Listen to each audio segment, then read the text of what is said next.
Sekarang sudah bulan Juli, Pak. The first 6 months untuk IRA 2025 ini seperti apa? Mungkin sebelum saya bahas IRA, kita ngobrol mengenai situasi ekonomi dan pasar politik saat ini. Silakan, Pak.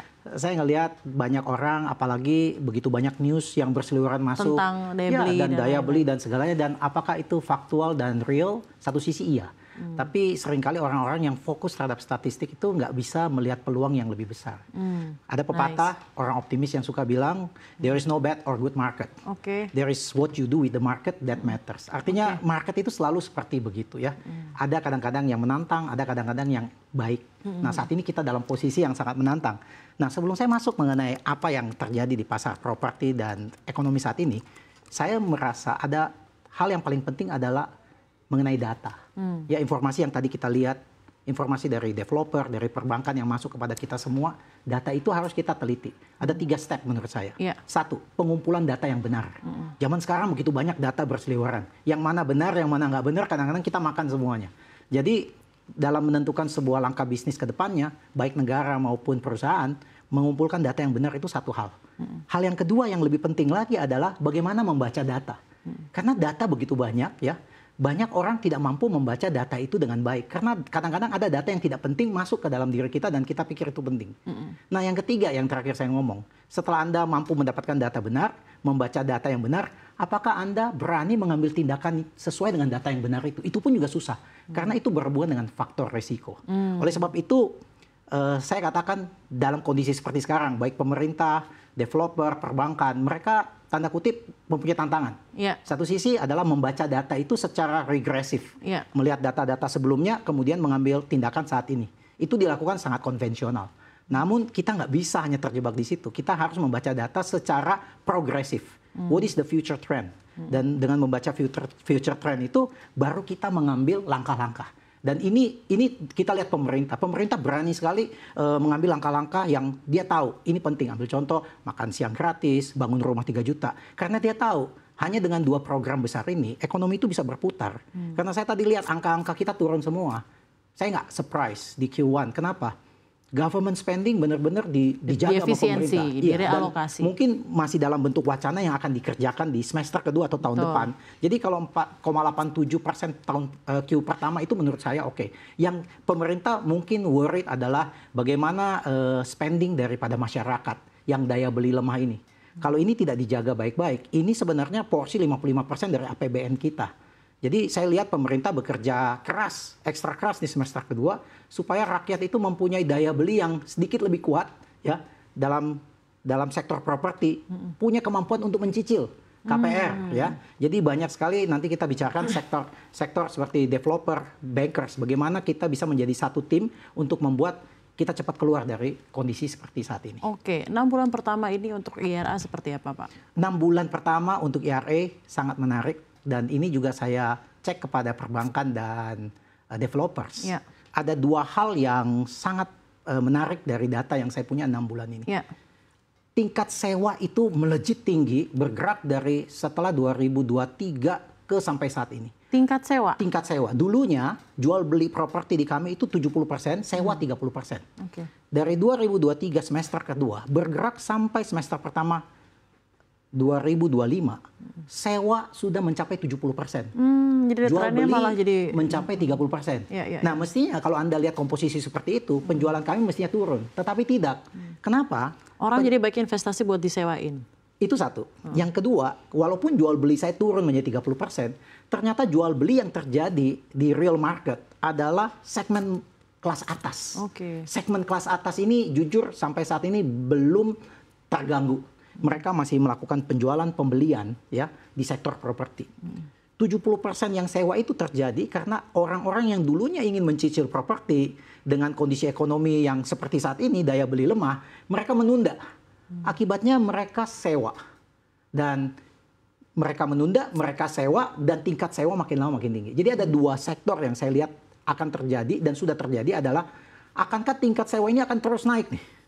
Orang-orang tidak mampu beli properti. Orang-orang butuh tapi nggak mampu beli, takut nyicil, nggak ada skema yang lain, dan bank juga sangat selektif saat ini untuk memberikan KPR kepada orang-orang dalam middle low. Mereka sangat selektif sehingga semua kejebak nih, kekunci gini.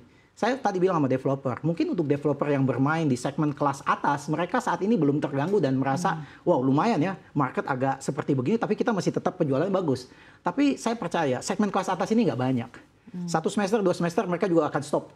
Yang paling penting adalah kita punya middle class di sini. Kenapa saya bilang middle class? Karena masyarakat berpenghasilan rendah saat ini, pemerintah berusaha take care dengan memberikan banyak insentif kalau mereka beli properti. Ya. Tapi masyarakat yang tengah ini sebenarnya kurang insentif. Dan mereka sebenarnya orang-orang yang seperti profesional, orang-orang yang bekerja di perkotaan ini, yang mereka tidak bisa akses untuk masuk untuk pembelian properti. Sehingga mereka terjebak harus menyewa. Dan tingkat sewa, mahalnya transportasi, mahalnya produk-produk yang harus mereka beli, itu membuat saving mereka hampir nggak ada. Ya, disposable ya. So ketika nanti kita keluar dari tantangan krisis yang saat ini, mungkin mereka nggak punya uang lagi untuk starting, untuk menyicil. Dan pada saat itu, harga properti tidak akan turun. Harga properti tidak akan turun. Banyak orang nanya saya, Pak, dengan kondisi kayak begini, harga properti akan turun. Bagi saya, kalau Anda ngomong turun itu hanya di sektor secondary market. Karena itu ada orang punya kebutuhan, ada orang punya niat jual, ada yang mau beli. Tapi di sektor primary market, menurut saya, properti itu harganya nggak bisa turun. Properti hanya bisa turun karena 3 faktor. 1, harga tanah turun. Harga tanah itu harga terbatas. tanah sepertinya juga tanah terbatas, nggak pernah diproduksi lagi, jadi nggak mungkin bisa turun. Yang kedua, harga properti bisa turun kalau UMR turun. Saya rasa pemerintah nggak berani menurunkan UMR dengan kondisi seperti begini. Harga properti bisa turun kalau construction cost itu turun, semen, pasir turun. Kita melihat dengan rupiah kita saat ini di 16.300. Sangat sulit untuk bisa mengatakan bahwa construction cost itu akan turun. Jadi kalau ketiga hal ini tidak turun, ini sebenarnya PR yang paling besar untuk middle class di 2-3 tahun ke depan. Will you still afford to buy property at that time? Akhirnya menyewa, makanya tadi Anda melihat ada presentasinya jadi 70% menyewa ya dan Pak. Dan itu yang terjadi di Amerika sekarang. Dan sampai saat ini bahwa 70-80% penduduk Amerika itu nyewa. Dan Indonesia dulunya merasa nyaman bahwa kita mampu beli properti. Tapi sekarang kita sudah masuk ke dalam kondisi yang mulai seperti begitu. Betul. Pak, ini menarik sekali Pak. IRA itu bergerak di bidang brokerage property ya Pak ya.